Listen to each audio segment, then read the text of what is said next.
I built and launched a brand new SaaS product roughly 3 months ago, and in this video, I want to give a quick update about how it's going just financially in terms of revenue, customers, as well as growth. Talk about some of the major learnings that we've had, some things that went well, some things that didn't go so well, and what our future plans are as well for the product. So for those of you that are new to this channel, I'm currently building a tool called the contentmarketingblueprint.com. And my co-founder and I, Meng Duck on social media, we originally created this to try to make it easier for other SaaS founders and other builders to learn how to market their SaaS on social media. So it's gone through a bit of a product evolution. So in the very first 30-day check-in, it made roughly $1,000. And at the end of that video, I announced that we were going to make a video course on how to market your SaaS on social media. And we did that. And originally we were going to sell that as part of the product of the Content Marketing Blueprint, but we decided, you know what, forget it. We don't want to become course sellers. But at the end, we decided we didn't love the idea of becoming course sellers, and we instead gave that video out completely for free on the contentmarketingblueprint.com, as well as on a YouTube channel at this link right here. And I think that was a really big lesson that my co-founder Andrew and I, we had when figuring out how we wanted to build the Content Marketing Blueprint. What we realized is that there are so many different ways to make money on the internet, and at the end of the day, you have to figure out what is the way that you want to make money on the internet. And at the end of the day, I'm not going to say that all course sellers are bad. I definitely don't think that. I myself have purchased many courses that I have found really useful, but I will just say at the end of the day, I think that there are a lot of bad players in the course space and like the education space. Not all, but there are a pretty good amount of players in this space that are kind of scammy, you know? And at the end, Andrew and I, we just felt like we did not really want to go down that rabbit hole of becoming course sellers, and instead we wanted to focus on becoming pure product, pure SaaS players. So that was a bit of a product shift that we have made, and now this video guide is essentially serving as marketing for us on YouTube, as well as marketing material on all the other social media platforms. Now in terms of actual product feature updates, we have pivoted a little bit. We've changed a little bit because in the beginning when we launched the Content Marketing Blueprint, Andrew and I would manually handwrite these case studies for these accounts ourselves. But we realized most people actually weren't reading the case studies, and if anything, they just wanted to see more examples of viral posts and viral content that these various SaaS products have made and posted on social media to market their product. So we realized, all right, we're not going to go the case study route. Instead, we're going to go use web scraping to scrape all the content that every single one of these accounts that we still manually pick. We still go out and find these accounts ourselves, but we then scrape all of the videos that exist on their profile and we store them internally in our database. And then now our users can search through all the content that these various other SaaS products on social media have posted and see what are the top performing posts, what are the top performing posts in the past week, the past 30 days, the past 90 days. And I personally believe that going down this route of scraping all the posts and just gathering a ton of information and a ton of data for our users to use themselves is a way better strategy, in my opinion, than going down the manual case studying route. And the reason why I believe this is because at the core, we're building a database product, and I think database products shine more the more data that you have. And by having this more automated process of getting all these accounts and scraping them, it allows us to have more data for our users to use and get more insights to in terms of getting marketing inspiration for their product. Now, actually, just today at the time of filming this video, we just made a huge update to transition from a one-time purchase to a monthly subscription purchase. Because with one-time purchases, I think a lot of people can kind of just buy something one time and almost forget about it. Whereas with monthly subscriptions, it's almost like an active reminder to the customer right when that billing cycle comes up being, hey, I'm still here. Am I useful enough for you to keep paying for me? Or are you going to cancel your subscription and stop using me? And at the core, if I'm being honest, I was really afraid of introducing some monthly subscription plans because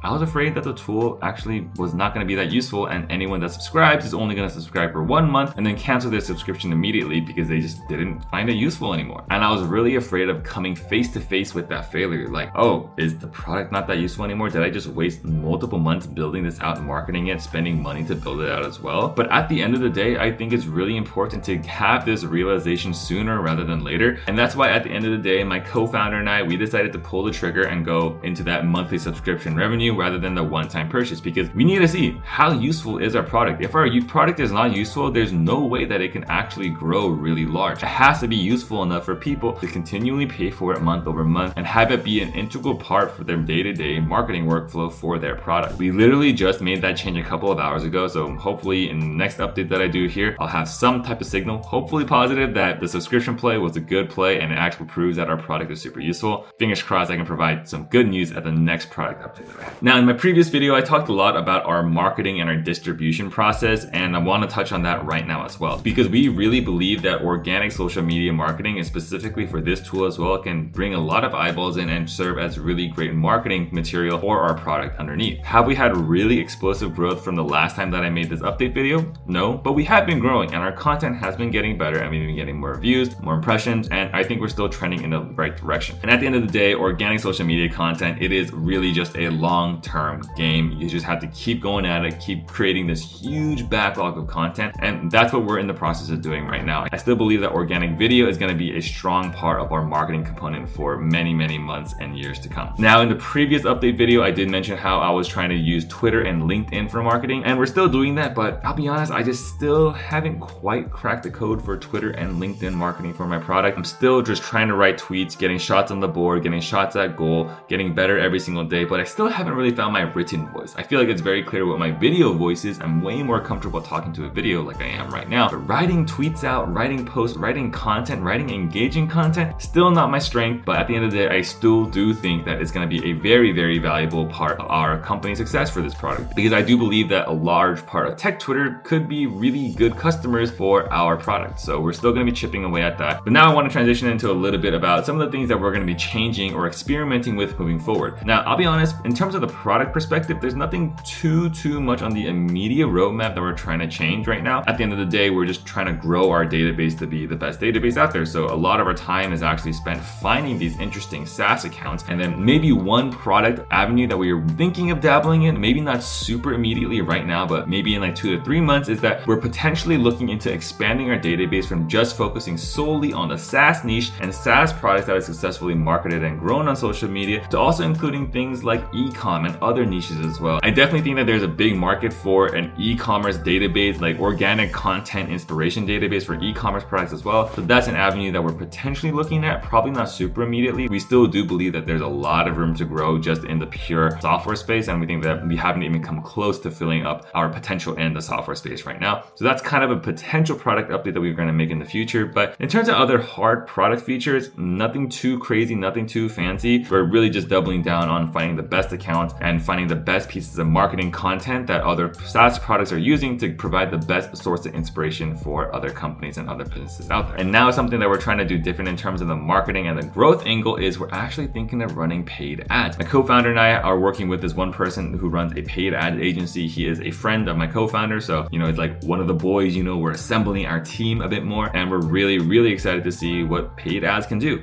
I think the idea of paid ads is always super cool, where it's like, yeah, you literally just put in $1 and then it spits out $3. Like, okay, is this like an unlimited money printer? But I have dabbled with paid ads in the past, and I have never made a single cent off of paid ads. I've only lost money off of paid ads. So I haven't been able to crack the code, but our friend who is helping us out doing this paid ads agency, he does that as a full-time job, and he can drive results for other customers, and we're really hoping that maybe he can do the same for us. And I think a lot of people, specifically in the indie hacker, bootstrap, founder community, they're kind of looking a little bit negatively towards paid ads, being like, oh no, like paid ads ain't it, that's a waste of money, I'm going to focus on organic engagement. And I get what they're saying, but if you can do paid ads well, why wouldn't you pursue paid ads more? So we're hoping that we can crack the paid ads code, and if paid ads is the way that we become a rocket ship and start printing money, I'm not going to complain about that. I'll take it. So very excited to kick off our paid ads campaign, and hopefully in the next update video that I make for this, I can provide you some juicy details, juicy information of hopefully some success stories of how it all went. So at this 3-month mark, our revenue has still steadily been climbing up. I believe month over month over the past 3 months, we've generated more and more revenue. I believe month 1 was around $500 of revenue, month 2 was $700, and month 3 we actually crossed over $1,000 of revenue for the month. So that was with all one-time purchases, and it's good to see that revenue is still climbing up. We're still growing, but now the big challenge is about to start with that monthly subscription revenue. So in total for the past 3 months on this product, we've probably made roughly $2,500, $3,000. I'll provide a more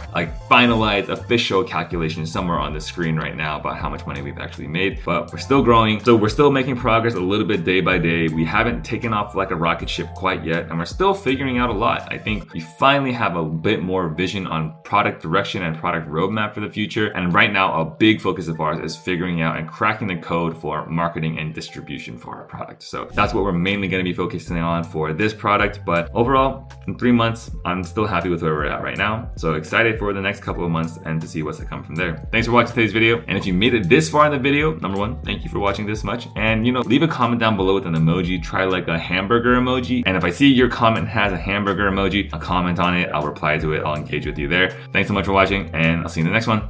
Peace.